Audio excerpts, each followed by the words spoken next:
어떤 사람이 우리나라 모든 국민들을 상대로 큰 사기를 쳤습니다.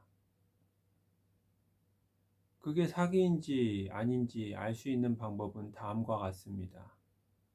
먼저 그 말을 어떤 점쟁이 도사가 처음부터 시작했습니다. 그러니까 사실이 아니죠. 그리고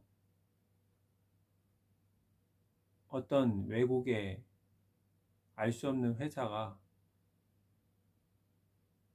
그 내용이 맞다고 뒷받침을 했습니다.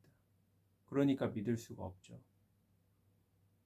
또 그 말을 최종적으로 한 사람 자체가 믿을 수 없는 사람입니다. 그러니까 그 사기의 출처와 뒷받침하는 근거와 그리고 전한 사람, 그 세 가지 모두 믿을 구석이 단 한 군데도 없습니다. 그러니까 새빨간 거짓말이죠. 그런데 그것을 잘못됐다고 말하는 사람이 없습니다.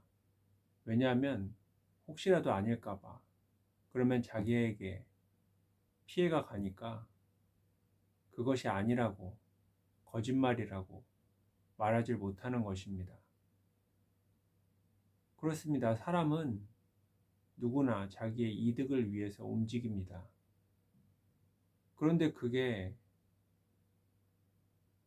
정말로 이득인지 아니면 손해인지 그것을 구분할 수 있는 사람이 거의 없습니다.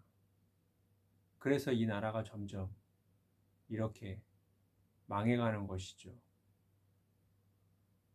하나님을 믿는 사람도 마찬가지입니다. 하나님을 믿는다는 사람도 자기를 위한, 이득을 위한 삶에서 벗어나기가 쉽지가 않습니다. 하나님을 믿는 사람이 노는 것을 포기하는 사람이 몇이나 될까요? 노는 것과 쉬는 것은 다릅니다. 쉬는 것은 뭔가 하는 것을 멈추는 것이고, 노는 것은 자기를 위해서 뭔가를 하는 것입니다. 그러니까 하나님을 위해서 놀 수는 없는 것입니다. 왜냐하면 자기를 위한 일이거든요. 하나님과 상관이 없는 것이죠.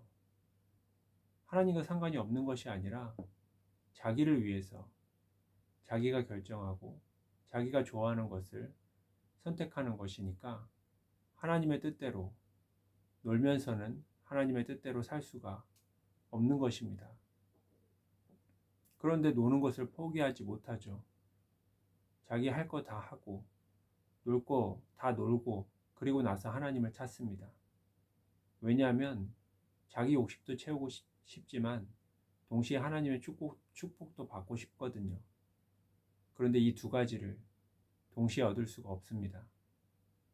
그러니까 결국은 무엇이 이득이고 무엇이 손해인지 잘 구별을 하지 못하는 거죠.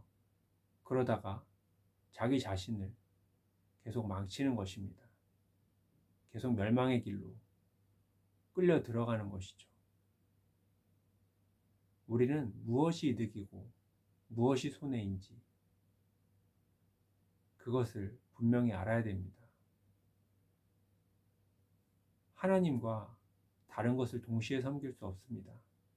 우리가 하나님의 축복과 영원한 생명을 얻기 위해서는 하나님을 제외한 모든 것을 다 버려야 되는 것입니다.